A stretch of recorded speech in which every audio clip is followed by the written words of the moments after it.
এই ওয়াকারুজ্জামান তিনি কিন্তু শেখ হাসিনার ইয়াসম্যান ছিলেন বলে আমার মনে হয়, ইয়াসম্যান ছিলেন। এবং দ্বিতীয় কথা, উপেন্দ্র দ্বিবেদী আপনি যে নামটা বললেন, আমাদের যে ভারতীয় সেনা প্রধান, তিনি অনেকটা তারও মানে অ্যাডভাইস নিয়ে চলতেন, এরকম একটা ব্যাপার আর কি, মানে তিনি ঠিক করে দিতেন যে ওয়াকারুজ্জামান কি করবেন। Well, I can give you examples where it is taken seriously. I'll give you the example of Bangladesh last year. During July, August, you know, there were massive demonstrations of students. They had enough of the previous government under Sheikh Hasina. There was massive repression happening. The big hope for them was actually our voice, was my voice, was also what we were able to do. And we put the spotlight on the situation. And we actually gave the warning to the army that if they get involved, it means that they may not be able to be a troop contributing country anymore. As a result, we saw changes. When Mohammed Yunus took over as the new chief advisor of the interim administration, he asked me immediately, can you send us a fact-finding mission to put the spotlight on the situation and to investigate what was happening, which is what we did. And it actually helped. I was in Bangladesh last year. The students were so grateful for us taking a stand and for us speaking out and for supporting them. Krishnendu দাদা, আপনি শুনেছেন, এর অর্থ দর্শকবৃন্দ বাংলায় translation করা আছে। উনি বলেছে, আর্মিকে সরাসরি বলেছে যে তোমরা যদি জনগণের বুকে গুলি চালাও এবং হাসিনার পক্ষ নাও, তাইলে জাতিসংঘের শান্তি মিশন থেকে তোমাদেরকে বাদ দেওয়া হবে। বাংলাদেশের সেনাবাহিনীর জুনিয়র লেভেলে, মিড লেভেলে, আপার লেভেলে সবাই বুঝেছে আমাদের পাতলুন খুলে গেছে, আমাদের ল্যাঙ্গট চলে যাবে, হারিয়ে যাবে। আমাদের ল্যাঙ্গট যদি হারিয়ে যায় তাইলে ওয়াকারুজ্জামানের আর সেনা প্রধান থাকার কোনো সম্ভাবনা নাই। ওয়াকারুজ্জামান বাধ্য হয়েছে, নেরিকুত্তা বাধ্য হয়েছে, মাথায় একটা ঘোমটা দিয়ে বলেছে এবার আমি জনগণের পক্ষে। 2 দিন আগে এই ওয়াকার জনগণের বুকে গুলি চালিয়েছে। 2 দিন আগে এই ওয়াকার তার অফিস থেকে 1 মাইল দূরে আয়না ঘর মেইনটেইন করেছে।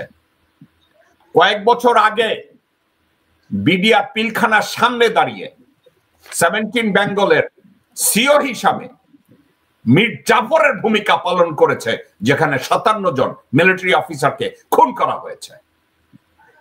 ওকে, তো আজকে ভলকার টার্ক সরাসরি বলেছে, সে ওয়ার্নিং দিয়েছে মিলিটারিকে। এবং এই Volker টার্ক United Nations human rights কমিশনের চেয়ারম্যানের এই থ্রেটের মুখে ওয়াকার বাধ্য হয়েছে তার মিলিটারি নিয়ে ব্যাকট্র্যাক করতে, হাসিনাকে বাদ দিয়ে, ভারতকে বাদ দিয়ে বাংলাদেশের জনগণের পক্ষে দাঁড়াতে সে বাধ্য হয়েছে। সে মোটেও ভালো মানুষ না, সে একটা মিথ্যাবাদী, ভণ্ড, জোচ্চোর, হারামজাদা টাইপ কিছু। এই আগস্টের 5 তারিখ থেকে আজ অবধি দেশের জনগণকে সে মিসগাইড করেছে। আমি প্রথমে এটার উপরে রিয়াকশন চাইবো অ্যাডভোকেট কাজী আব্দুল্লাহ আল মামুন।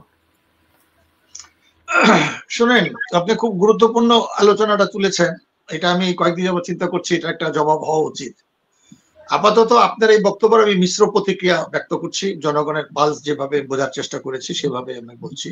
আপনার মনে আছে যে 2007-এ যখন 1/11 হয়েছিল, তখনও কিন্তু এরকম একটা জাতিসংঘের একটা ভুয়া কাগজ দিয়ে তখন ওই তৎকালীন সেনা প্রধানকে বলা হয়েছিল যে যদি তারা টেক ওভার না করে তাহলে জাতিসংঘের আমাদের যে বাংলাদেশের সেনাবাহিনী আছে তাদেরকে আর নিবে না।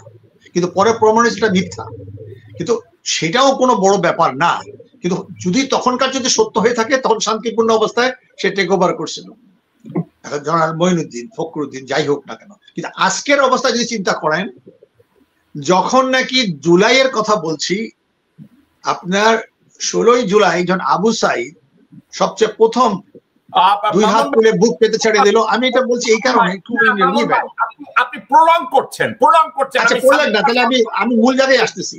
আমি বলছি যে যদি সেদিন সেনাপতিরা যদি সিদ্ধান্ত নিত, সাধারণ সোলজার এবং জুনিয়র অফিসারদের যে সেন্টিমেন্টটা আমি দেখেছি, আমি জানিছি, পারতো না। কারণ এইটা আসলে একেবারে 24শে মার্চ দিবাগত রাত্রের মতো, যেভাবে বিদেশি সেনাপতি জনগণের উপর আক্রমণ করেছিল, এইভাবে পারতো না। পারতো না বলেই দেখবেন যে ভারতীয় সেনারা পালিয়ে গেছে, হ্যাঁ, স্পাইনার্সরা হেলিকপ্টারে পালিয়ে গেছে, ভারতের যেসব নাকি বাংলাদেশের মানে পুলিশের ড্রেস তারা পালিয়ে গেছে, এটা জয় হয়েছে। এই 53 বছর দিল্লির পরাজয় হয়েছে, এইটাকে আড়াল করা যাবে না। হ্যাঁ, উনি জাতিসংঘ যেটা বলেছে এটা একটা অন্যতম হতে পারে, কিন্তু প্রধান দিক, প্রত্যেকটা জিনিসের মধ্যে প্রধান দিক থাকে গৌণ দিক। প্রধান দিক হলো যে জনগণের চাপের মুখে, জনগণের ভিতের মুখে সৈন্যদের তারা অস্বীকার করছে, এটা হলো প্রধান দিক। তবে হ্যাঁ, এইটাও কাজে লেগেছে, আমি দুইটাই বলবো। ধন্যবাদ। ওকে, আমি এটা রিয়াকশন চাইবো doctor S M Nowsher Ali আপনার কাছে। ধন্যবাদ। আসলে এই জিনিসটা যেটা ওই যে জাতিসংঘের যে বদল যে এটা বলেছে, এটাকে আসলে বাংলায় বলা যায় যে হাটে হাড়ি ভেঙে দেওয়া, মানে সোজা বাংলায় হাটে হাড়ি ভেঙে দেওয়া।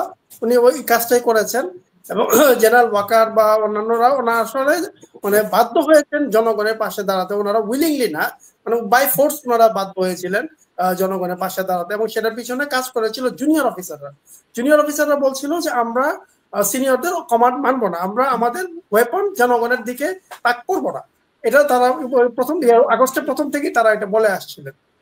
আর ওদিক থেকে যে সেরা প্রধান ওনারা কিন্তু যে জুলাইয়ের দিকে যে ম্যাসাকারটা হলো বা ওই যে বা পুলিশের সাথে কিন্তু আর্মিরাও কিন্তু রাস্তায় ছিল, এবং আর্মিরাও কিন্তু অনেক মানুষকে মেরেছে, এবং তাদের বডি থেকে যে বুলেট এসছে, বুলেটের মধ্যে কিন্তু সেটা আর্মির ছাপ ছিল। তারা কোনোভাবেই তাদের দায় এড়াতে পারবে না যে তারা জনগণের উপর গুলি চালায়নি, এটা দায় তারা কোনোভাবে এড়াতে পারবে না, কারণ সেগুলো তো ডকুমেন্ট হিসেবে আছে। অনেকের ফরেন্সিক রিপোর্টে কিন্তু এটা আছে, ব্যালিস্টিক রিপোর্টেও এটা আছে। তারপর যে জাতিসংঘের যে হেলিকপ্টার তারা ব্যবহার করেছে সেটা তো ভিডিও আছে। আমার মনে আছে যে জুলাইয়ের শেষের দিকে যখন আমি পেশেন্ট দেখতেছিলাম, তখন এক আওয়ামী লীগের ভদ্রলোক উনি এসেছিলেন আমার পেশেন্ট হিসেবে। তো উনি বলতেছিলেন যে আমরা কখনো দেখি নাই যে হেলিকপ্টার থেকে এইভাবে গুলি করে। আমি তো লজ্জায় পড়ে গেছি যে আমি আওয়ামী লীগ করি, আমি তো এখন আর আওয়ামী লীগকে সাপোর্ট করবো না। উনি মানে আওয়ামী লীগ মানে উনি নেতা বলছেন না, উনি মোটামুটি মানে কোর সাপোর্টার ছিলেন, কিন্তু উনি বলছেন যে আমি তো এটাকে সাপোর্ট করি না। উনি তখন আমাকে এটা বলেছিলেন। তো এই জাতিসংঘের যে রিপোর্টটা, এটা আমি মনে করি যে একটা সময় উপযোগী রিপোর্ট, এবং এই রিপোর্টের আলোকে আমি মনে করি বর্তমান সরকারকে অ্যাকশন নেওয়া উচিত। ধন্যবাদ। ওকে, দাদা এবার আপনার কাছে যাব। ওয়াকারুজ্জামান বলেছিল তখন, এবং তার আশেপাশের লোকজনরা বলেছিল, এবং ইন্ডিয়ান পররাষ্ট্র সচিব বলেছিল যে আর্মি নিজেদেরকে রেস্ট্রেইন করেছে, আর্মি দেশপ্রেমিক, বাংলাদেশ আর্মি, এই জন্য তারা জনগণের বুকে গুলি চালায় নাই। কিন্তু টোটাল কথাটা ছিল মিথ্যা কথা। কারণ কি, আর্মি বিদেশি পয়সা পেয়েছে। ওই যে জাতিসংঘের শান্তি মিশন আছে না দাদা, ওই শান্তি মিশনে তারা মিলিয়ন মিলিয়ন ডলার কামায়। জেনারেলরা, ব্রিগেডিয়ার জেনারেলরা, major, colonel, brigadier million million dollar কামায়। ইভেন দেন একজন হাবিলদার এবং একজন সোলজার অনেক পয়সা কামায়। এখন জাতিসংঘ থেকে যদি বলে যে তোমরা জনগণের বুকে গুলি চালাইলে শান্তিরক্ষী মিশন থেকে তোমাদের লেফট কেটে দেওয়া হবে, অর্থাৎ এই পয়সা তোমরা পাবা না, তখন ওয়াকারুজ্জামান দেখলো অবস্থা খারাপ, কারণ জুনিয়ররা কেউ মেনে নেবে না, মেজররা মেনে নেবে না, ক্যাপ্টেনরা মেনে নেবে না, সুবেদার মেজররা মেনে নেবে না। তখন এই ওয়াকারুজ্জামান বাধ্য হয়েছে ভারতের নির্দেশ অমান্য করতে, হাসিনার নির্দেশ অমান্য করতে। পরে দাঁড়াইয়া ঠুটো জগন্নাথের মতো বলছে ওকে ঠিক আছে আমি জনগণের পক্ষে। এতদিন আমরা বিষয়টা জানতাম না।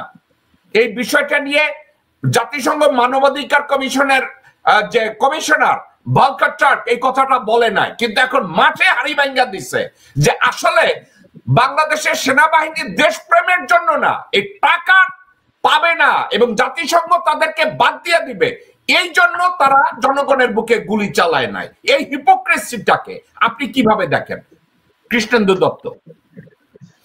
আমি প্রথমেই বলি, যেহেতু বিষয়টা বাংলাদেশ সরকারের বা বাংলাদেশের অভ্যন্তরীণ বিষয়, সেই জন্য একজন ভারতবাসী বা ভারতীয় হিসেবে আমি আমার যে মন্তব্যটা করব সেই মন্তব্যটা অবশ্যই ডিপ্লোম্যাটিক হবে, কারণ সরাসরি কোনো একটা আমি কোনো ডিগ্রি দিতে পারি না।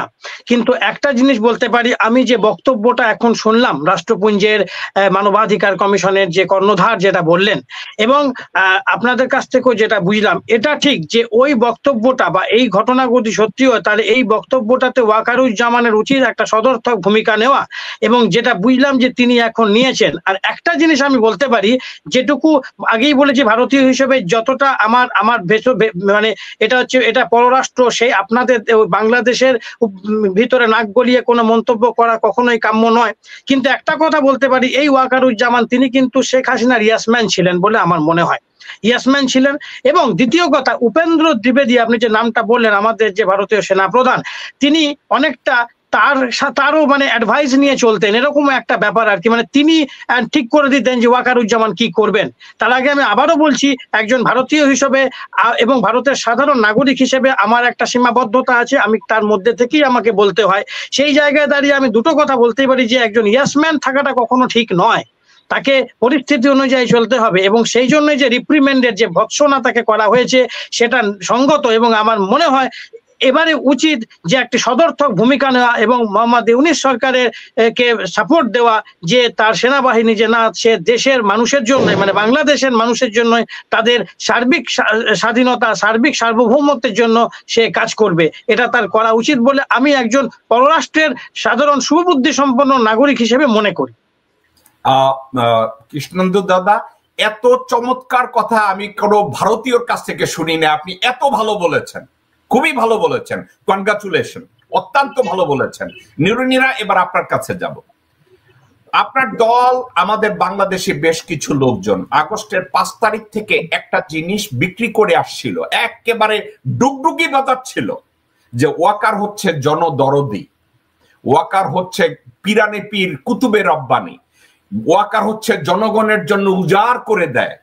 কিন্তু ফাইনালি তার আসল পট্টি বেরিয়ে এসে, তার ল্যাঙ্গট বেরিয়ে এসে, যখন ভলকার টার্ক বলছে, সে ধমক দিছিল বাংলাদেশকে। এবার ওয়াকারুজ্জামানের এই ল্যাঙ্গট যখন বেরিয়ে এসে জনগণের সামনে, এই মুহূর্তে ওয়াকারুজ্জামান কি সেনাবাহিনীর প্রধান হিসাবে থাকার নৈতিক অধিকার বলতে কোনো কিছু আছে কিনা, তার কোনো নীতিবোধ কাজ করে কিনা ওই পজিশনে থাকার, ওই পজিশনে থাকার মতো যোগ্যতা তার 1 মিনিটও আছে কিনা বলে আপনি মনে করেন? নিরুনিরা। থ্যাংক ইউ জেকব ভাই, আপনি অধিকারের যে কথাটা বলেছেন এবং নির্লজ্জতার কথা যেটা বলেছেন, আমি আপনার সাথে একমত। কারণ আমাদের দেশের সেনাপ্রধান যেটা প্রমাণ করে দিয়েছে, সেনাপ্রধান একজন লোভী সেনাপ্রধান। সে তার লোভের মানে শেষ মানে চূড়ান্তে গিয়ে পৌঁছেছে এবং মানুষের কাছে, বাংলাদেশের জনগণের কাছে সে একদম ন্যাকেট হয়ে গেছে। সে একজন যে লোভী সেটা প্রমাণ করে দিয়েছে। তা আমাদের দেশ, আমি মনে করি আমাদের দেশের জনগণ এ ধরনের লোভী সেনাপ্রধান চাচ্ছে না। কারা রইল বোকাপাট, কারা রইল বোকাপাট, ভেঙে ফেল কর্নেল পাট, রক্ত জামার শিকল পুজোর ভাষণ বেদি। ওরে ও তরুণ নিশান, ওরে ও তরুণ নিশান, ঘরে তোর গলায় বিশাল ধ্বংস নিশান, প্রাচীর প্রাচীর ভেদি। কারা